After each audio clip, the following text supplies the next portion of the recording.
walk on the wild side. Hello and welcome to Creative Bee Studios. I'm Carla. I'm the designer of more than 50 quilt patterns that use both beautiful sides of fabric.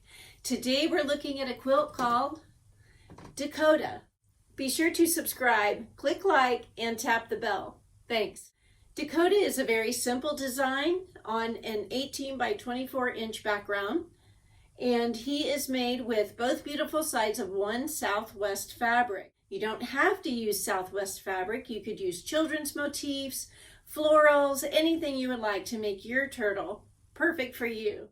It's a great pattern for beginners, and I had a follower who requested I do a video on Dakota, so I put him at the top of the list. Choosing your fabrics is all about value, and you learn in each quilt pattern how to audition your fabrics, both your focus fabric, both sides of it, and your background fabrics. As you can see, the right side of the fabric is used for his shell and the binding. The reverse is used for his head, feet, and tail. Let's look at the background fabrics for Dakota. The base fabric at the bottom is a beige. It almost looks like watercolor droplets where it could be sand or water in a darker brown.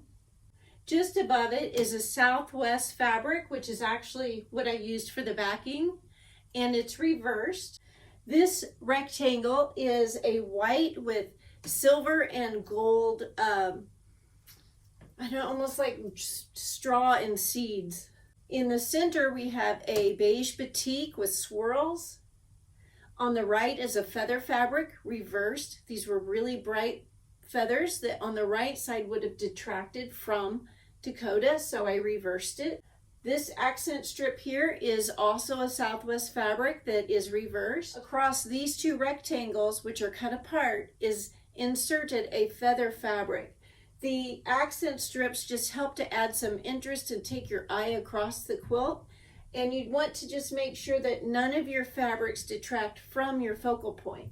If you have a background fabric that stands out a little too much or takes away from your focal point, in this case the turtle, consider reversing it or making it one of your smaller pieces. And the idea of auditioning both sides of your fabric is all about value. This lesson in the nuances of value is a great thing to apply to all of your quilts, even if you're not using both sides of fabric. The Dakota pattern comes with a full-size paper template. You'll simply trace these designs onto the paper side of your fusible product. I really recommend using a lightweight fusible because you don't even notice when you're quilting it, and it just lays nicely. But if you need to use a heavier product, just consider cutting out the inside of the shell, which also saves product. You can use it to cut out legs or head or tail. For the shell, you'll press the fusible onto the reverse side of your focus fabric. And for the other pieces, you'll press it onto the right side of your focus fabric. It's really that simple. With each pattern, you also get the prairie point hanging method, so that when you make the last stitch of your binding, your quilt is ready to hang. Behind me is Buffalo Moon, made with both beautiful sides of one light focus fabric on a dark, night, starry background. Links for all of the quilt patterns and more are in the description below. When you use both sides, it's kind of like doubling your stash. Thanks for joining me today. Come back soon. This template will simply be traced onto the focus fabric. Back to Dakota.